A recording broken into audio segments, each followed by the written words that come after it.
All right, students, here we go. I'm going to go over questions number 1 through 10 on your fourth quarter project. Question number 1 through 10. So just take notes of these questions. Question number 1. Question number 1 is, as we look at the fourth quarter project in performance matter, question number 1, which was also on your third quarter project, it says 1 over 3 to the 6th power. And what is equivalent to that? What is equivalent to that? Remember, anytime we have a fraction and we're dealing with exponents, we know that that is a negative exponent. All right, that is a negative exponent. So 1 over 3 to the 6th, that is also equivalent to 3 to the negative 6th power. Okay, so 3 to the negative 6th power. Now you have several answer choices, and we want to know which answer choice will give you 3 to the negative 6th power. 3 to the negative 6th power. Let me back this up so I can get this clear off of here. All right, there we go.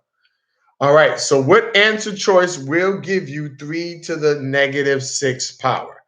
All right, and so that is what we're looking for. All right. So remember, a few things that you need to know about this particular problem is that anytime you have a double negative, all right, just add those numbers up and your answer will be negative. So if I have negative 2, and if I have 2 to the negative second, and I have times 2 to the negative second, that would give me 2 to the negative 4th power. As you can see, I added those up and that gave me a negative. All right. If I had, let me just change the exponent. Let me make this one negative. Let me make this one positive, and let me make this one negative here. All right. So if I have 2 to the second and I have negative 4, that's actually 2 minus 4. That would give me negative 2. So we want to look at those in its essence, and that's how I would get a negative exponent. All right, so look at the answer choices, and that should tell you which numbers will give you negative 6. That's what you're looking for, which numbers will give you that negative 6 for your exponent. That is question number 1 on the third quarter project. Question number 1 on the third quarter project. All right, question number 2. What is the value of the expression 5 to the third times 5 to the negative 5th power? 5 to the third times 5 to the negative 5th power. Now, all you got to do is subtract those numbers, all right, and your answer will be negative. Subtract the exponents. So for this problem, I'm just going to do an example of this problem. So if I got 2 to the 4th times 2 to the negative 6, all right, that's going to give me 2 to the negative 2nd power. All right, 2 to the negative 2nd. Now remember, to get rid of the negative exponent, all we have to do is write the exponent as a fraction. So we will rewrite this as 1 over 2 to the 2nd power. All right, 1 over 2 to the 2nd power. So to make the negative exponent positive, we just write it as a fraction. So subtract the two exponents, keep the base, subtract the exponents, it will come out to be negative. All right, and then just write it as a fraction, making it positive. That is question number 2 on the third project. All right, let's look at question number 3. Question number 3 is asking you, what is the solution for x to the third, which will give you 216. Now, all you got to do is apply that exponent to each one of those numbers to see which one will give you 216. And you can use process of elimination. Let's say if I had used 5, let's say 5 to the third power, right? Well, remember, 5 to the third power is 5 times 5 times 5. All right. When we multiply 5 times 5, that's 25. And then 25 times 5 gives me 125. So we know it's not 5. All right. So all you got to do is keep plugging those numbers in. All right. Just plug each number in that they've given you to see which one will give you 216. All you got to do is multiply those numbers times itself to see which number gives you 216. So we already know that the answer for number 3 is not 5. We just use process of elimination, which is giving you 3 more answer choices. All right, let's look at problem number 4. Which equation has 4 as a possible solution for P? All right, so all you got to do is just plug in the number 4, all right, for each of those problems and see if it gives you the right answer.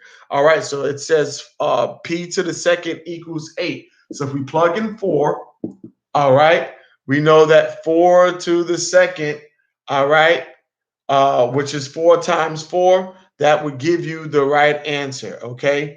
That would give you the right answer. It has P to the third. We know that 4 to the third power, which is 4 times 4 times 4, which would give you 64. So we know that it's not 4 to the third power. All right, so I'm going to stop right there. That question is relatively easy. So you should be able to get to the right answer for this one, for problem number 4. All right, let's look at problem number 5. Problem number 5. We're going back into scientific notation. We're going back into scientific notation. All right, and so here we go. We have a 4 times 10 to the 5th. All right, over 1 times 10 to the 4th. All right. Briefly, I'm just going to show you and tell you what to do. Divide those numbers right here. All right. Subtract the exponents. All right. Once you subtract the exponents, all right, that tells you how many zeros you would add to that number when you would divide. All right. So that's how you would do that problem. So divide that number right there, subtract the exponents, and then your exponent tells you how many zeros to add to that number. So let me give you an example. So this is the original problem.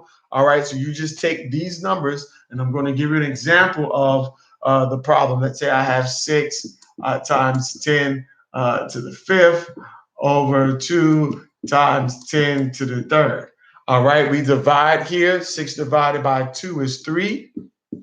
All right. 5 minus 3. We subtract the exponents. That give me 10 to the second power.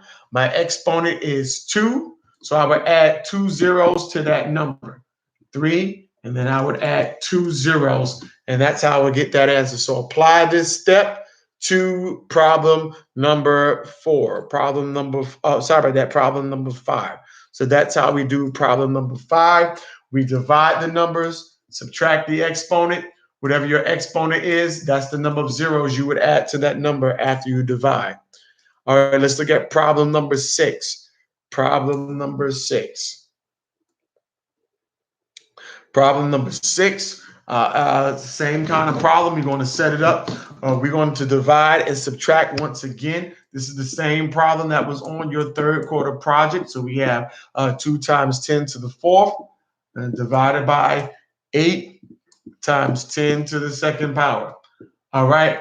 Now, let me show you something. When you divide this, you're going to get a decimal for your answer. All right. Now, once you divide this number, that should automatically tell you what the right answer is. So you divide 2 divided by 8. Put that in the calculator. Put the number 2 first. Hit the division button. Hit the number 8.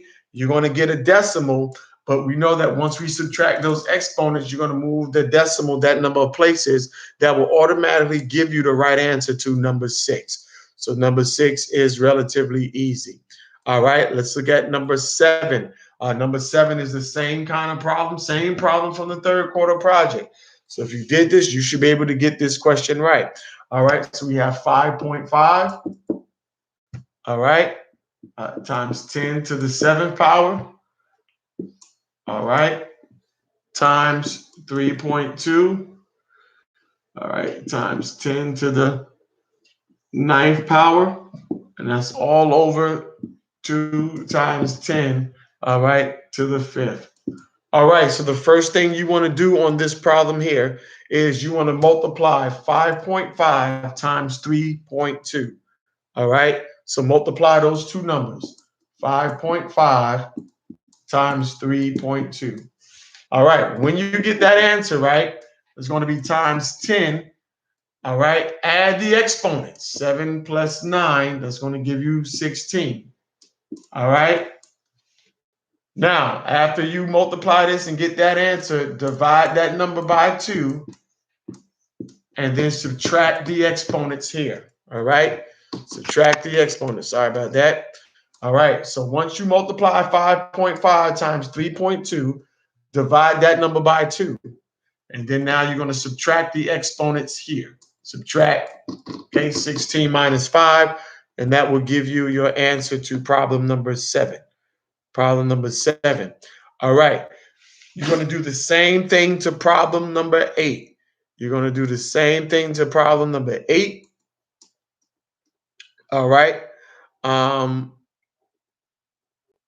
Same concept. Actually, to problem number 8, let me go and do problem number 8 because we're going to actually be adding and then dividing. So instead of us multiplying here, we're going to be adding since the exponents are the same. All right. So we're going to be adding the numbers here. All right. And then dividing. All right. Since the exponents are the same. So for this problem here, we have 4 times 10 to the negative 5th. All right. Plus 2 times 10 to the negative, all right, 5th. All right, and that's all divided by 3 times 10 to the 7th. All right, in this case, we're going to add the numbers since the base is the same. All right, we can go ahead and add the numbers up. So we add 4 plus 2. That's going to give me 6 times 10 to the negative 10. And then we're going to divide 3, all right, times 10 to the 7th power. All right. All right. So now, remember what I told you here. In this case, we are going to divide. In this case, we're going to divide this number here. However, with this problem here, remember I told you that anytime you have a negative exponent, all right, what we're going to do is we're going to bring the smaller exponent to the larger exponent, all right, and then we're going to add the exponents, all right. We're going to add the exponents. So we take the smaller exponent, we bring it down to the larger exponent, and we add it instead of subtracting. We will add it instead of subtracting that exponent, and then we're going to transfer that into standard form. Matter of fact, you don't need to transfer into standard form. Just divide and write it into scientific notation. All right, so that's problem number 8. All right, problem number 9. All right, you should be able to get that one. All right, anytime we have a negative exponent, we know that we move the decimal to the left. So I'm just going to give you an example. If I have 5 times 10 to the negative 4th power, all right, we write that as 5.0. That's negative 4. So we're going to move 4 places to my left because it's negative. 1, 2, 3, 4. And that'd be 0.0005. All right, this is just an example, okay? This is just an example. So anytime you see the negative exponents, just move the decimal, write the whole number, all right? And then move the decimal to the left, that number of places. So if your exponent is 6, we move it 6 places to the left. If your exponent is 3, you move it 3 places to the left. All right, now, if it's a positive exponent, all right, we're going to now move that to the right. We're going to move it to the right. So we write this as 5.0. This is just an example. Your number is 7. Mine is just 5. All right. Since that's a positive, we just move it to the right. 1, 2, 3, 4. And we fill in the hoops. All right. And my answer would be 50,000. So that's how we do problem number 9. Problem number 9. All right. And now the last problem, problem number 10. Problem number 10.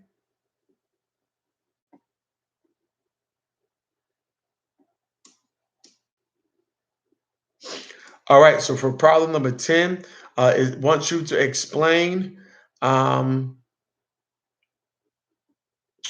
is reading faster. All right, so here we go. All right, now, anytime you have a chart, Remember what I told you to do. Just take the first X and Y value, all right, and subtract and then divide it. All right, so that's all you have to do is take the first X and Y value, all right, and then just subtract them. All right. In this case, we're going to do the X value in the table, and I'm just going to set it up for you. So we have the X value, which is, sorry about that, the Y value, which is 260 minus 215. All right. And then the X value is 3 minus 2. All right. So subtract these numbers, subtract those numbers, and then divide. That would give you the rate of change for the chart. All right, for Angela's chart. Now, Aaliyah, all you got to do is find the point of intersection.